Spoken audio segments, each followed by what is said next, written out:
Ay mga beshi, so sorry na hindi ako napopost ng awal. So ito ang part, day 2, day 3, and day 4, and day 5.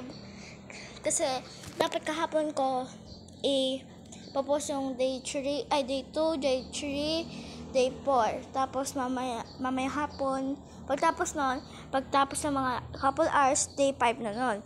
Kasi day 5 talaga nun. Ngayon, day 5, kasi nakalimutan ko, dito na tayo mag-video. So, day 2, 3, 4, and 5 to. Tada! So, first, ano ba ginagawa na yung tiles. So, ito yung tiles. Yung natapos yata sa day 2 ay, yung day 2 yata, tinapos yung design dun sa ceiling ko. Tapos, nung day 3, day 4, pininturahan. Hindi ako makasalita. Pininturahan ng day 3. Tapos, nung day 4, inayos yung mga switch na yun, yung saksakan.